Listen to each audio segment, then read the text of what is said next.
O senhor já foi comunista. Que acontecimento serviu para precipitar aquele estalo e fazer com que o senhor chegasse à conclusão que o comunismo não era a saída?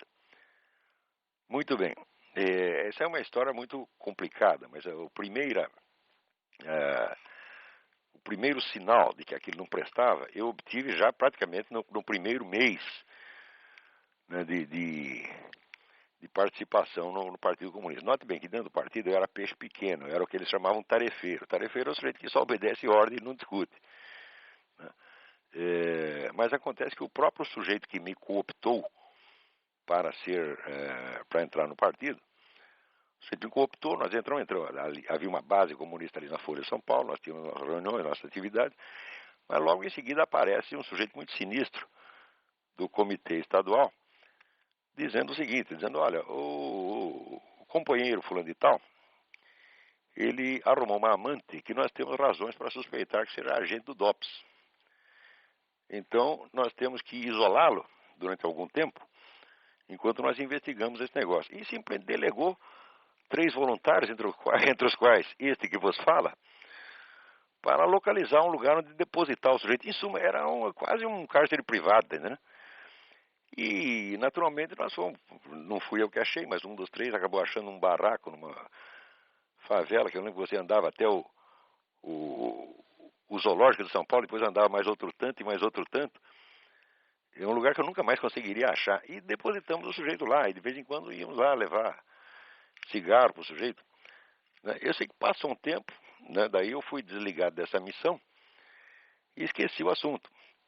Daí estou eu um dia lá nessa época eu trabalhava no jornal Notícias Populares, que é jornal sangrento, que pertencia à Folha de São Paulo. E estou eu lá sentadinho e escuto 2 companheiros do partido, um dizendo para o outro assim, sabe quem estava aí na portaria? Aquele filho da puta do fulano de tal, que era justamente aquele que me havia convidado para entrar no partido. Nós não deixamos nem entrar no edifício. Em suma, o sujeito, por uma suspeita que ela jamais se confirmou, ele tinha sido excluído não somente do partido, mas excluído da profissão. Passa mais um tempo, estou eu lá tomando um cafezinho num bar na frente da Folha de São Paulo, e entra o sujeito magro, barbudo, esfarrapado, um verdadeiro mendigo. E vem falar comigo. E eu, como bom militante, leal ao partido, virei as costas, o cara não quis nem conversar com ele.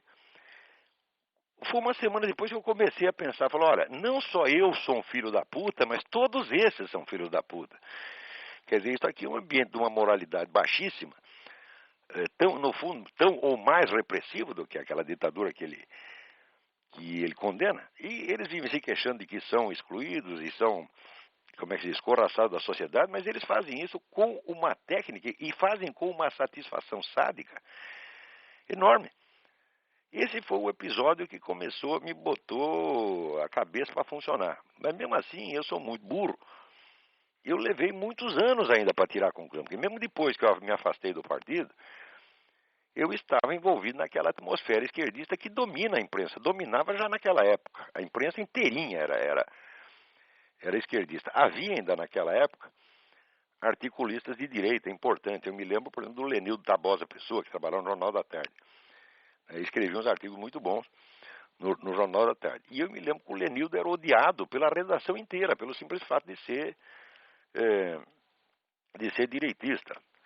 O único direitista que não era odiado, que eu me lembro, era o Carlinhos Brickman, que era um sujeito gordo, tamanho de uma porta na altura e na largura.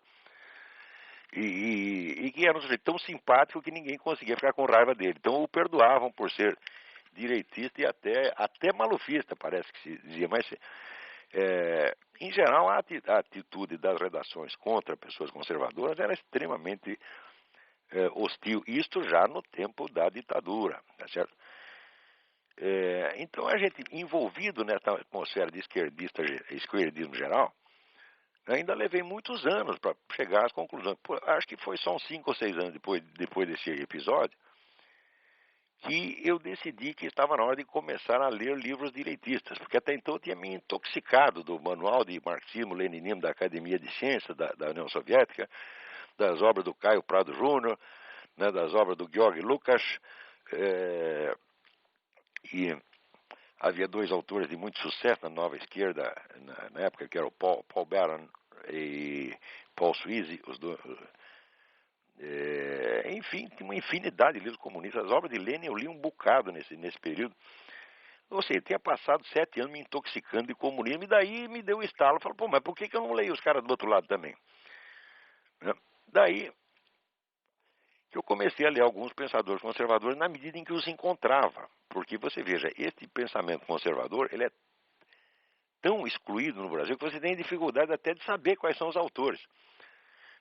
Quando se publicou, 3 ou 4 anos atrás, o famoso Dicionário Crítico do Pensamento da Direita, feito por 106 professores, pagos a peso de ouro pelo governo brasileiro, o que eles fazem? Todos os autores importantes do mundo conservador estavam excluídos. Então, existe uma barreira, você nem tem acesso a isso, você não chega a saber.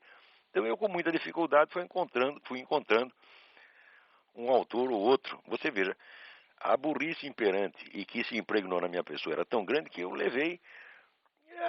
20 anos depois é que eu fui ler, por exemplo, Russell Kirk, que era vamos dizer, o grande teórico, inspirador aqui da ala conservadora do Partido Republicano.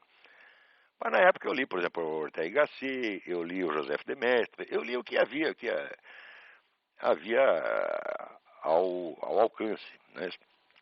E aos poucos fui vendo que não eram os monstros que se diziam, que ao contrário. Monstro era Georg Lucas, que vivia puxando o saco de Stalin, mudava de ideia sempre que o Stalin mandava, assim por diante. E foi isso que foi mudando gradativamente a minha posição. Eu não consigo nem datar, né, o dia em que, vamos dizer, realmente eu rompi com o esquerdismo inteiro, mas foi gradativo, porque eu lembro que até uns 10 anos atrás eu ainda tinha algum respeito intelectual por autores de esquerda. Hoje não tenho mais respeito nenhum, porque vejo que não merecem. Dizer que Marx é um vigarista é pouco. Marx é um charlatão integral. Tudo que esse homem escreve é falsificado, cada linha. Quanto mais você estuda, mais você vê isso. Agora, no começo, é difícil você perceber isso por causa da autoridade, do prestígio imenso que tem. Agora, quanto tempo leva, vamos dizer, um jovem brasileiro para ele escapar dessa atmosfera que é dominante e imperante, que está por toda parte, e começar a raciocinar? Né? Quer dizer, isso é que nem o peixe. O peixe não consegue saber o que é água porque ele nunca esteve fora da água, então não tem meio de comparação. Isso, para um estudante brasileiro, é um dos maiores desafios.